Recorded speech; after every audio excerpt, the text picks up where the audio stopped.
नमस्कार विद्यार्थी मित्रांनो, आपल्याला आता बेरोजगारीची संबंधित जी ॲक्च्युअल मोजणी भारतामध्ये होते ती कोण करतं ते बघायचं आहे.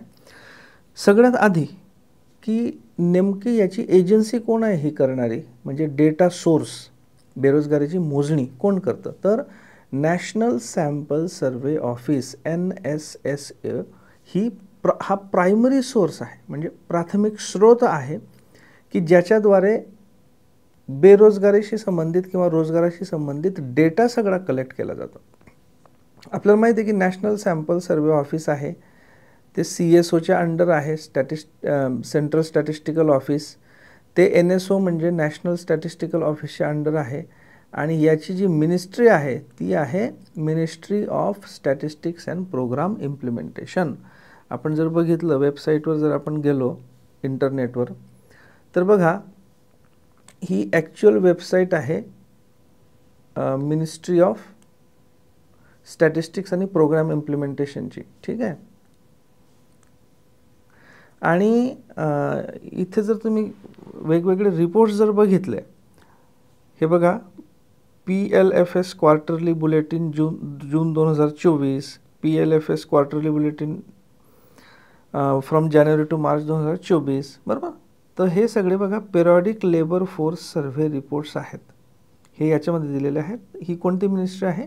Ministry of statistics and programme implementation. Okay, की ज्याच्या अंडर CSO येतं, NSO येतं आणि NSSO येतं. पूर्वी हे वेगवेगळे ऑफिसेस होते, पण आता सगळे एका NSOच्या अंडर येतात, हे आपल्याला माहीत आहे, राईट. ओके, सो हे लक्षात ठेवा. आता साधारणतः 1972 पासून 2012 पर्यंत ही जी मिनिस्ट्री ऑफ स्टॅटिस्टिक्स म्हणजे सांख्यिकी आणि कार्यक्रम कार्यान्वयन मंत्रालय जे आहे, हे राष्ट्रीय स्तरावर, नॅशनली म्हणजे राष्ट्रीय स्तरावर लार्ज म्हणजे फार मोठ्या प्रमाणावर रिप्रेझेंटेटिव्ह हाऊसहोल्ड सर्व्हे करायचे. म्हणजे कुटुंबांचं सर्वेक्षण, काही प्रातिनिधिक कुटुंबांचं सर्वेक्षण करायचं आणि याला म्हणायचे एम्प्लॉयमेंट अँड अनएम्प्लॉयमेंट सर्वेज. म्हणजे काय? रोजगार आणि बेरोजगारीचं सर्वेक्षण, एम्प्लॉयमेंट अँड अनएम्प्लॉयमेंट सर्वे. आणि साधारणतः दर 5 वर्षांनी हे सर्वे व्हायचे. Okay, right. मात्र 2017-18 पासून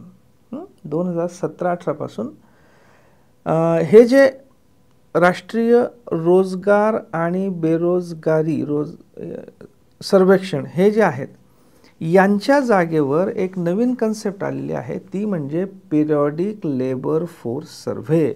याला शॉर्टमध्ये म्हणतात PLFS, periodic labour force survey, right. Okay, हे कधीपासून? 2017-18 पासून सुरुवात झाली. ठीक आहे. आणि याच्याशी संबंधित जो पहिला अहवाल आहे, तो अहवाल साधारणतः सुरू झाला 2017-18.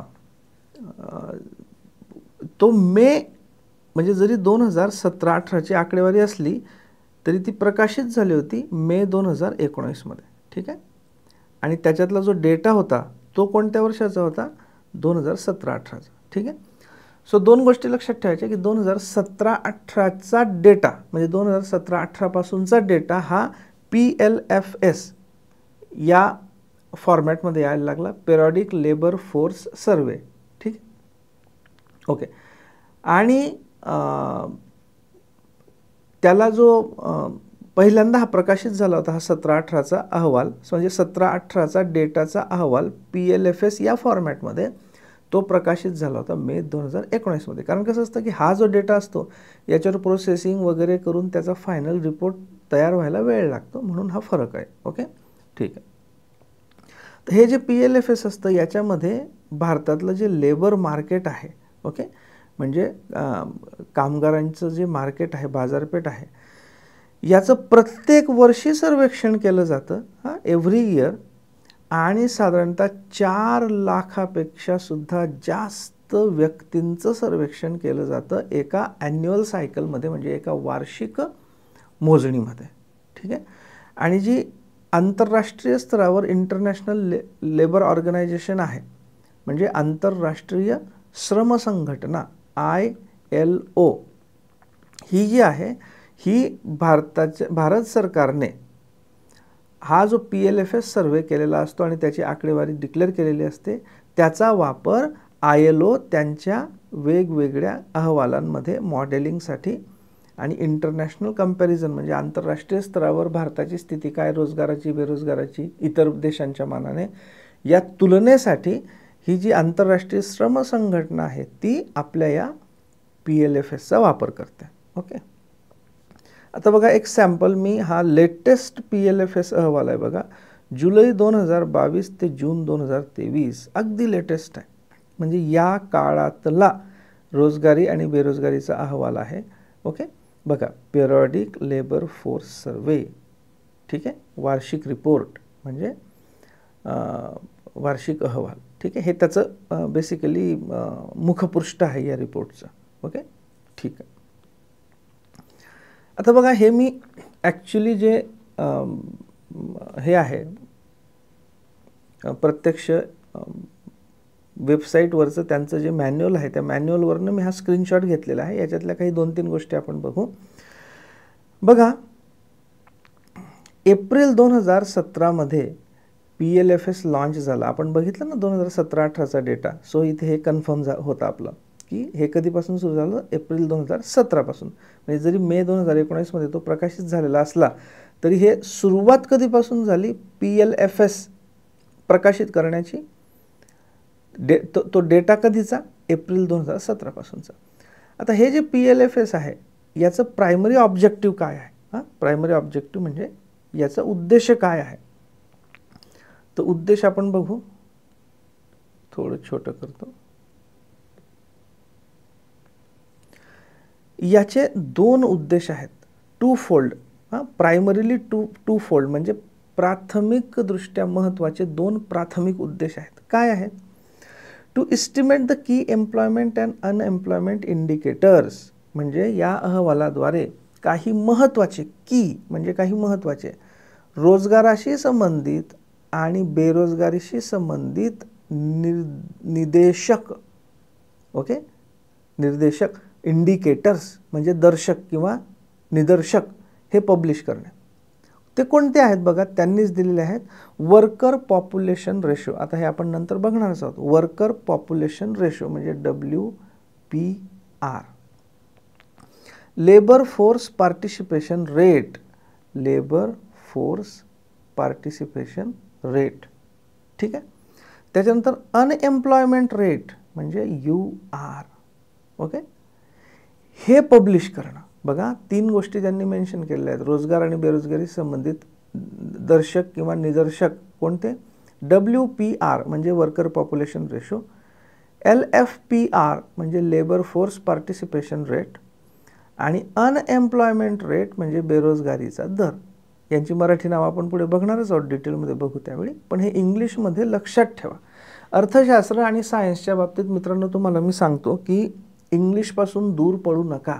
काही महत्त्वाचे कीवर्ड्स फक्त इंग्लिशमध्ये असतात, परंतु त्याच्याने काय होतं की आपला कॉन्फिडन्स पण वाढतो आणि प्रश्नांची उत्तरं देताना गोंधळ होत नाही, ठीक आहे.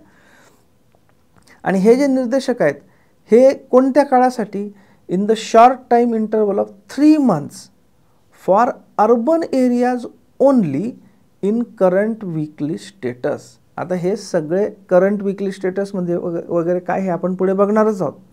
पण आता लक्षात ठेवा की हे जे 3 इंडिकेटर्स आहेत हे 3 महिन्यांसाठी, ओके. सो 3 months फक्त शहरी भागासाठी म्हणजे अर्बन एरियाज. आणि कोणत्या स्टेटसमध्ये? सो अर्बन एरिया म्हणजे शहरी भागासाठी. आणि कोणत्या स्टेटसमध्ये? CWS current weekly status. म्हणजे काय हे आपण पुढे बघणारच आहोत, त्यामुळे गोंधळून जाऊ नका. सो हा पहिला महत्त्वाचा उद्देश. दुसरा, to estimate employment and unemployment indicators in both usual status PS + SS, हे पण आपण पुढे लगेच बघणार आहोत, त्यामुळे गोंधळून जाऊ नका. याच्यामध्ये बघा हे 3 महिन्याचं कशासाठी होतं? CWS स्टेटसमध्ये, करंट वीकली स्टेटसमध्ये.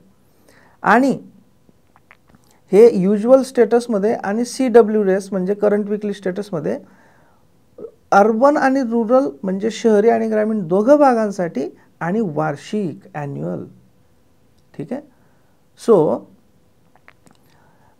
दोन प्रायमरी उद्देश कोणते? एक म्हणजे की हे जे महत्त्वाचे इंडिकेटर्स आहेत WPR, LFPR, UR हे 3 महिन्यांच्या कालावधीसाठीचे, शहरी भागासाठीचे आणि करंट विकली स्टेटसमध्ये प्रकाशित करायचे.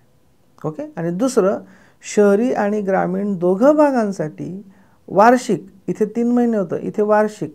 ओके. आणि कोणत्या स्टेटसमध्ये?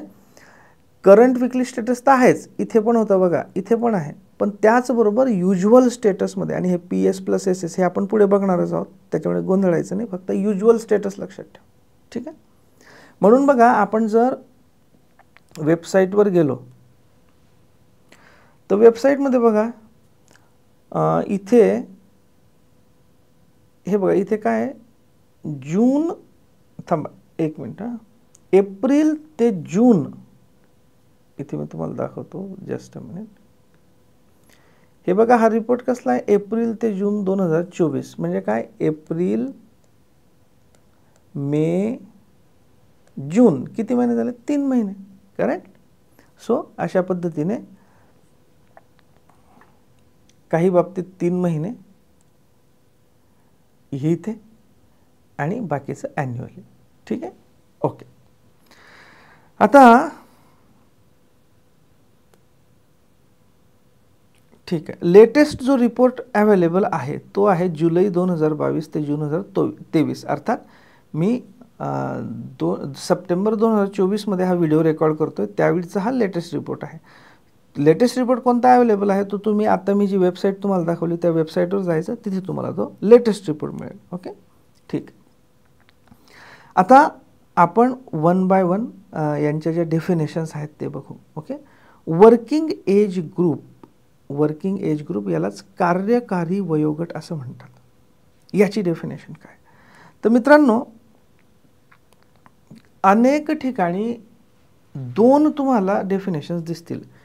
काही पुस्तकांमध्ये किंवा काही ठिकाणी तुम्हाला दिसेल की वय वर्ष 15 ते 64 याला वर्किंग एज ग्रुप म्हणतात, म्हणजे कार्यकारी वयोगट म्हणतात. म्हणजे जिथे मनुष्य ॲक्च्युली काही काम करू शकतो. कोणतं काम? प्रॉडक्टिव्ह किंवा इकॉनॉमिक काम, म्हणजे ज्याच्यातनं काही आउटपुट येतो. ओके. सो प्रॉडक्टिव्ह किंवा इकॉनॉमिक म्हणजे ज्याला काही आर्थिक आयाम असतो असं काम, प्रॉडक्ट. ओके. याला आपण काम म्हणतो. काम तर अदरवाईज लहान मूल पण करत असतं, खेळण्याचं काम करत असतं, रडण्याचं काम करत असतं, वस्तू इकडच्या तिकडे फेकण्याचं काम करत असतं. ते नाही, जे प्रॉडक्टिव्ह आहे आणि इकॉनॉमिक आहे, म्हणजे त्याला काहीतरी आर्थिक महत्त्व आहे असं काम. असं काम करणारा वयोगट कोणता असतो? कार्यकारी वयोगट, म्हणजेच वर्किंग एज ग्रुप. तर अनेक ठिकाणी दिलेलं आहे 15 ते 64, काही ठिकाणी दिलेलं आहे 15 ते 59. मग या दोघांपैकी कोणतं? तर मी स्वतः NSSO म्हणजे नॅशनल सॅम्पल सर्वे ऑर्गनायझेशनचे वेगवेगळे रिपोर्ट्स बघितले. त्या ॲक्च्युअल रिपोर्ट्समध्ये जवळजवळ सर्व ठिकाणी, जवळजवळ नाही सर्वच ठिकाणी 15 ते 59 असा वयोगट दिलेला आहे. हे जे तुम्हाला समोर दिसत आहेत हे ॲक्च्युली स्क्रीनशॉट्स आहेत. तर हा जो लेटेस्ट रिपोर्ट आहे PLFSचा, त्याच्यामध्ये बघा लेबर फोर्स पार्टिसिपेशन रेट याचा जो टेबल आहे त्याच्यात बघा एज ग्रुप दिलेला आहे 15 ते 59. वर्किंग पॉप्युलेशन रेशो WPR याचा जो टेबल दिलेला आहे त्याच्यामध्ये पण एज ग्रुप 15 ते 59 दिलेला आहे. अनएम्प्लॉयमेंट रेट दिलेला आहे त्याच्यामध्ये पण एज ग्रुप 15 ते 59 दिलेला आहे.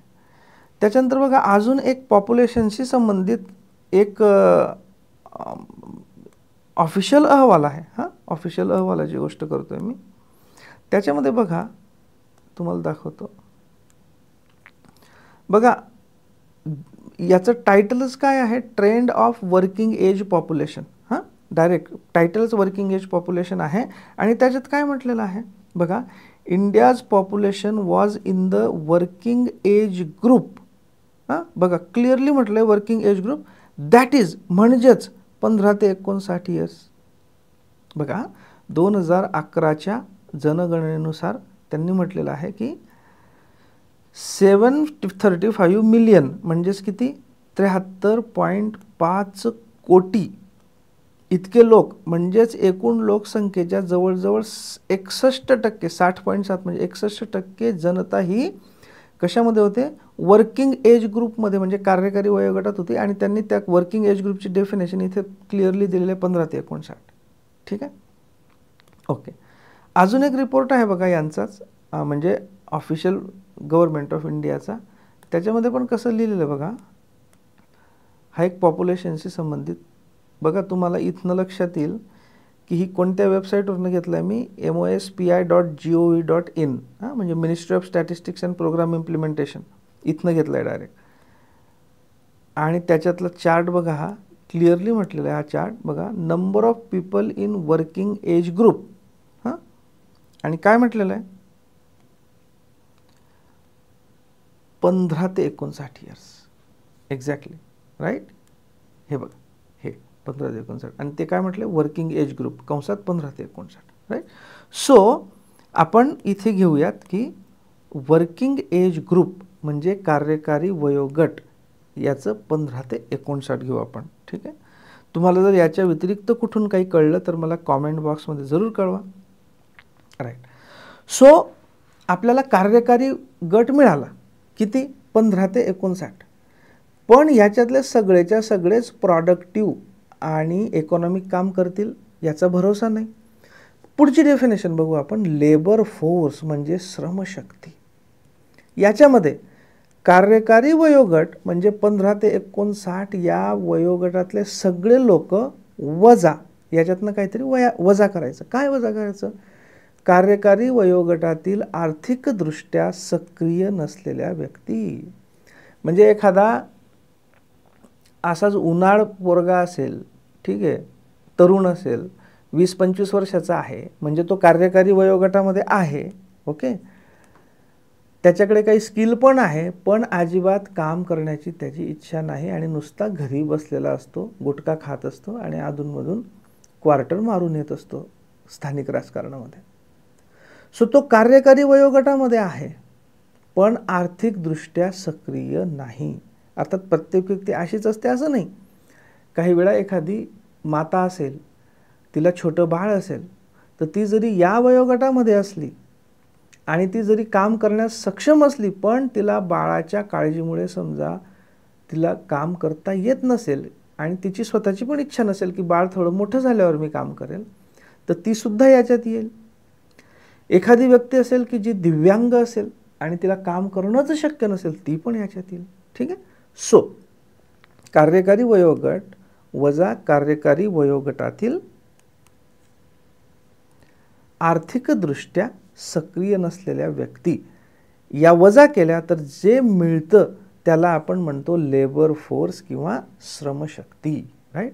थोडक्यात काय की कार्यकारी वयोगटातील आर्थिकदृष्ट्या सक्रिय नसलेल्या व्यक्ती ज्या असतात, ओके, त्या कोणत्या, आपण आता एक्झाम्पल बघितलं की मोबदला न घेता फक्त कुटुंबासाठी घरकाम करणाऱ्या व्यक्ती, याच्यात जास्त करून महिला असतात.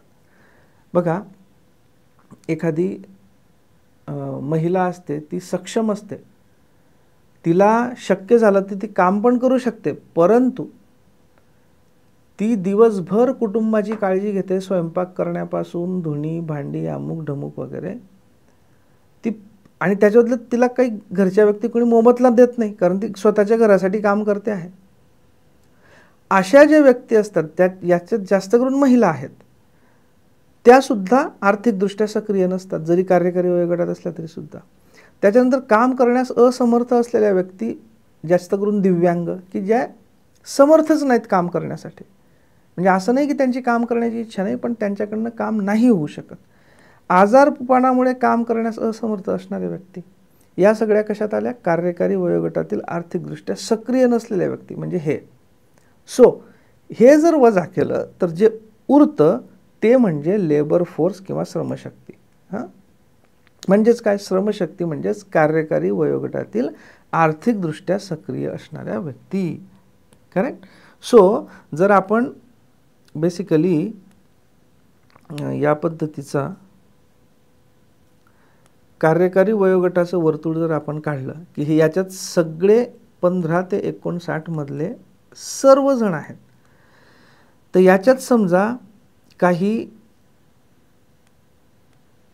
मोबदला न घेता घरकाम करणाऱ्या व्यक्ती इथे घेतल्या, अपंगत्वामुळे काम करू न शकणाऱ्या व्यक्ती इथे घेतल्या, काही आजारपणामुळे काम करू न शकणाऱ्या व्यक्ती इथे घेतल्या, आणि अजून काही कारणाने काम न करणाऱ्या व्यक्ती आपण इथे घेतल्या. तर हे काय झालं, या आर्थिकदृष्ट्या सक्रिय नसणाऱ्या व्यक्ती, बरोबर.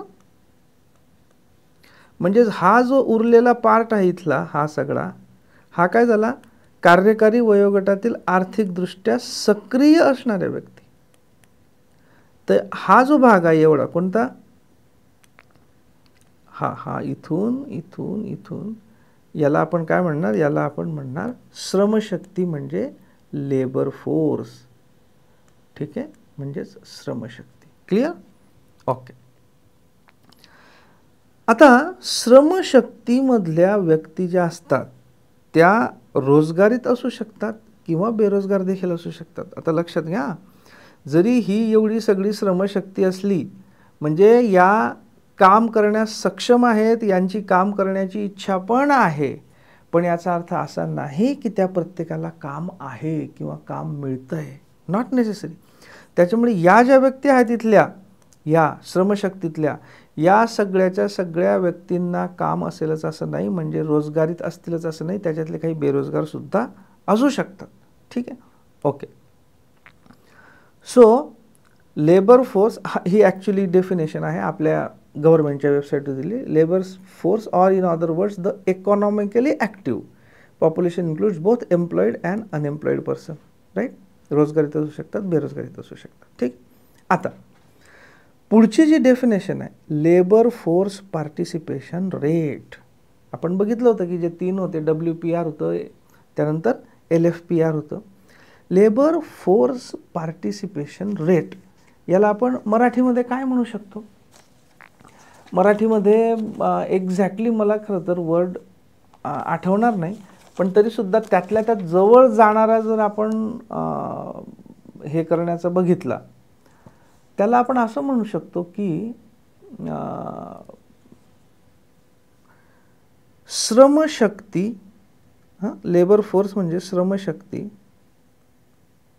पार्टिसिपेशन म्हणजे सहभागिता दर. ठीक आहे. सो श्रमशक्ती सहभागिता दर असं म्हणू शकतो. पण जसं मी नेहमी तुम्हाला सजेस्ट करतो मित्रांनो, शक्यतो या भानगडीत पडू नका, इंग्लिशमधलं लक्षात ठेवा. सो LFPRची डेफिनेशन काय? It is defined as the percentage of persons in labour force that is working or seeking or available for work. बघा, हे फार महत्त्वाचं आहे, थोडंसं लक्षात ठेवा की हे जे आहेत इथले लोक, जस्ट अ मिनिट, हे जे आहेत इथली लोक, ओके, याच्यातली ही लोक कशी आहेत? ही लोक अशी आहेत की जी काम करण्यास उत्सुक आहेत, म्हणजे तयार आहेत, काम करू इच्छितात. अवेलेबल म्हणजे उपलब्ध पण आहेत. राईट. आणि त्याच्यातल्या काहींना काम मिळालेलं असू शकतं, काहींना मिळालेलं नसू शकतं. सो वर्किंग म्हणजे जे प्रत्यक्ष काम करत आहेत, म्हणजे ज्यांना ॲक्च्युली रोजगार आहे, किंवा जे काम शोधता आहेत, किंवा जे कामासाठी अवेलेबल म्हणजे उपलब्ध आहेत. ओके. अशांचा टोटल लेबर फोर्समधला वाटा. जर फॉर्म्युलामध्ये बघायचं झालं तर असं होतं ते की श्रमशक्ती म्हणजे लेबर फोर्स डिवायडेड बाय एकूण लोकसंख्या म्हणजे total population. Okay. So श्रमशक्ती labour force divided by total population. ठीक आहे. Okay. So in the population, बघा इथे आता कन्फ्युजन नाही करायचं, खाली इथे टोटल पॉप्युलेशन आहे. कारण काय की लेबर फोर्समधले म्हणजे श्रमशक्तीमधले असे लोक की जे प्रत्यक्षात काम करत आहेत किंवा काम मागत आहेत किंवा कामासाठी उपलब्ध आहेत, असे लेबर फोर्समधले लोक, ठीक आहे, divided by in the population म्हणजे डिवायडेड बाय टोटल पॉप्युलेशन आणि गुणिले 100 कशासाठी? तर टक्केवारीमध्ये यावं म्हणून. सो बाकी सगळं विसरून जा आणि फॉर्म्युला लक्षात ठेवा की LFPR labour force participation rate म्हणजे श्रमशक्ती सहभागिता दर बरोबर श्रमशक्ती म्हणजे लेबर फोर्स डिव्हायडेड बाय एकूण लोकसंख्या म्हणजे टोटल पॉप्युलेशन. ओके, ठीक आहे. आता बघा तुम्हाला हा थोडासा मी अजून किंचित याच्याने एक्सप्लेन करून दाखवतो. बघा समजा हीच डायग्राम मी परत ड्रॉ करतो. ही टोटल वर्किंग एज पॉप्युलेशन आहे म्हणजे कार्यकारी वयोगट आहेत. याच्यामध्ये आपण हे आधी काढून टाकू कोणते की मोबदला न घेता घरकाम करणारे, दिव्यांग, आजारी, इतर वगैरे की जे ॲक्च्युली काम करूच शकत नाही. राईट. मग हे जे उरले इकडचे सगळे हे काय आहेत की हे कामासाठी उपलब्ध आहेत. आता याच्यातल्या काहींना काम मिळालेलं असू शकतं. म्हणजे समजा की इतके लोक आहेत यांना काम मिळालेलं आहे म्हणजे हे रोजगारीत आहेत. आणि इतर जे आहेत इकडचे हे सुद्धा रोजगारासाठी उपलब्ध आहेत. रोजगार त्यांना हवा देखील आहे पण रोजगार मिळालेला नाही. ठीक आहे. सो या दोघांची बेरीज म्हणजे हे अधिक हे या दोघांची बेरीज केल्यानंतर आपल्याला काय मिळेल? श्रमशक्ती मिळेल. राईट. सो ही श्रमशक्ती डिवायडेड बाय टोटल पॉप्युलेशन एकूण लोकसंख्या नुसतं कार्यकारी वयोगट नाही टोटल पॉप्युलेशन याच्याने आपल्याला मिळतो तो labour force participation rate. Okay, right. पुढची डेफिनेशन आहे वर्कर पॉप्युलेशन. Worker population. आता वर्कर पॉप्युलेशन याला आपण मराठीमध्ये म्हणू शकतो रोजगारीत लोकसंख्या. म्हणजे ॲक्च्युली वर्कर म्हणजे जो ॲक्च्युली वर्क करतोय. ठीक आहे. म्हणजे ज्याला रोजगार आहे सो त्याला आपण म्हणतो रोजगारीत लोकसंख्या मराठीमध्ये. ओके. रोजगारीत का? कारण वर्कर म्हणजे वर्क करणारे म्हणजेच एम्प्लॉईड पर्सन्स म्हणजे रोजगारीत. सो श्रमशक्तीमधील रोजगार असणाऱ्या व्यक्ती. आता हा रोजगार नियमित रोजगार असू शकतो म्हणजे रेग्युलर एम्प्लॉयमेंट, स्वयंरोजगार असू शकतो स्वतःचा काहीतरी बिझनेस करतोय छोटा मोठा, नैमित्तिक रोजगार म्हणजे कॅज्युअल लेबर की दररोजच्या दररोज ते काम शोधतात जातात किंवा 8 दिवस 10 दिवस असे काम शोधून जातात वगैरे. याच्यात मात्र न्यून रोजगाराचा समावेश नसतो म्हणजे अंडर एम्प्लॉयमेंट ज्याला आपण म्हणतो ना. ठीक आहे. याचा समावेश याच्यात नसतो. सो रोजगारीत असणाऱ्या व्यक्ती श्रमशक्तीमधल्या म्हणजे कोणत्या आपल्या याच्यातल्या बघा या बघा या. ठीक आहे. श्रमशक्ती बघा आपली श्रमशक्ती केवढी आहे एवढी आपली श्रमशक्ती आहे. करेक्ट. या श्रमशक्तीमधले हे रोजगार असलेले एवढे लोक. ठीक आहे. राईट. आता पुढची डेफिनेशन वर्कर पॉप्युलेशन रेशो. आता बघा इथे वर्कर पॉप्युलेशन आलं. वर्कर पॉप्युलेशनची डेफिनेशन आली की ज्यांना रोजगार आहे श्रमशक्तीमधल्या ज्यांना रोजगार आहे. आता त्याचा ratio so WPR is defined as percentage of employed persons in the population. कशात? पॉप्युलेशनमध्ये म्हणजे टोटल पॉप्युलेशनमध्ये नुसत्या वर्किंग ग्रुप पॉप्युलेशनमध्ये नाही. इथे म्हटलेलं आहे not just labour force. So WPR म्हणजे वर्कर पॉप्युलेशन रेशो. ओके. यालाच आपण मराठीमध्ये काय म्हणू शकतो? WPR वर्कर पॉप्युलेशन रेशोला काय म्हणू शकतो? कार्यकारी किंवा रोजगारीत लोकसंख्या दर. ठीक आहे. रोजगारीत लोकसंख्या दर किंवा कार्यकारी लोकसंख्या दर. ठीक आहे. सो WPR कसं येईल की percentage of employed persons in the total population म्हणजे याच्यातले बेसिकली हे घ्यायचे कोणते हे रोजगार असलेले इथून इथे. ओके. मी परत करतोय असं हे रोजगार असलेले वर्कर पॉप्युलेशन आणि त्याला कशाने भागायचं? एकूण लोकसंख्येने. सो वर्कर पॉप्युलेशन रेशो जो मेनली NSSO कॅल्क्युलेट करते तो काय? रोजगारीत लोक म्हणजे श्रमशक्तीमधले रोजगारीत लोक नंबर ऑफ एम्प्लॉईड पर्सन्स भागिले एकूण लोकसंख्या आणि त्याची टक्केवारी काढण्यासाठी गुणिले 100. ठीक आहे. सो याला म्हणतो आपण WPR. Right. Okay. Unemployed population म्हणजे बेरोजगारीत लोकसंख्या. So persons unemployed among the persons in the labour force म्हणजे लेबर फोर्स जो आहे, श्रमशक्ती जी आहे त्याच्यातले ज्यांना रोजगार नाही असे म्हणजे बघा कोणते मित्रांनो, हे या माझ्या कर्सरकडे लक्ष ठेवा. हे बघा हा टोटल कार्यकारी वयोगट होता 15 ते 59. त्याच्यातले जे काही कारणाने काम करूच शकत नाही ते काढले तर उरलं काय, लेबर फोर्स. करेक्ट. हा लेबर फोर्स उरला म्हणजे श्रमशक्ती. श्रमशक्तीमधल्या प्रत्येकालाच रोजगार असतोच असं नाही. ज्यांना रोजगार आहेत ती झाली हे रोजगारीत लोकसंख्या आणि त्यातल्या ज्यांना रोजगार नाही म्हणजे जे रोजगार शोधता आहेत, रोजगारासाठी उपलब्ध आहेत, त्यांना काम करायचं पण आहे पण रोजगार नाही म्हणजे ही बेरोजगारीत लोकसंख्या त्याच्यातली. ठीक आहे. सो श्रमशक्तीमध्ये रोजगार नसणाऱ्या व्यक्ती याच्यात अनैच्छिक बेरोजगारी येते. लक्षात ठेवा. कारण काय, यांना रोजगार पाहिजे, यांची काम करण्याची क्षमता पण आहे आणि ते रोजगार शोधता पण आहेत, तरीसुद्धा त्यांना रोजगार नाही. त्याला आपण म्हणतो अनएम्प्लॉईड पॉप्युलेशन.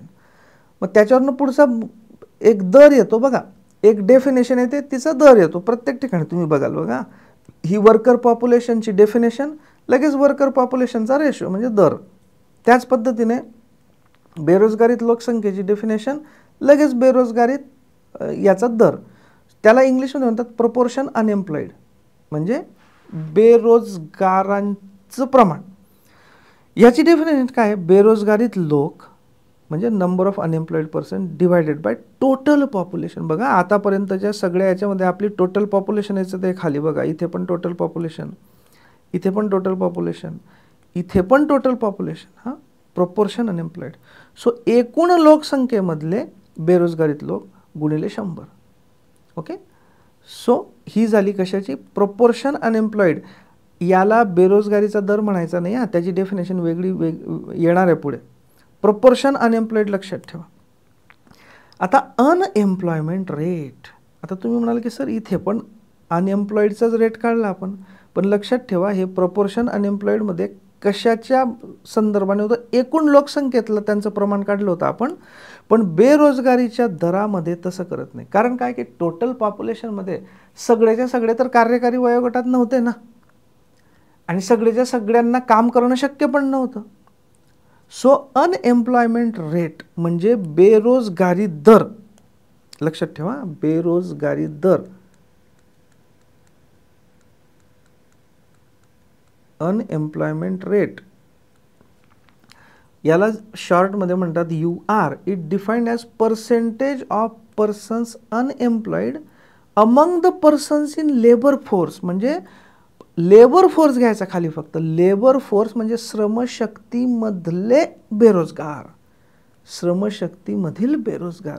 या प्रपोर्शन अनएम्प्लॉईडमध्ये काय होतं, टोटल पॉप्युलेशनमधले बेरोजगार होते, टोटल लोकसंख्येतले. इथे फक्त श्रमशक्तीमधले बेरोजगार काढायचे आहेत आपल्याला. म्हणून मग काय करायचं, एकूण बेरोजगार लिहायचे आणि त्याच्या खाली श्रमशक्तीने भागायचं आणि त्याला 100ने गुणायचं.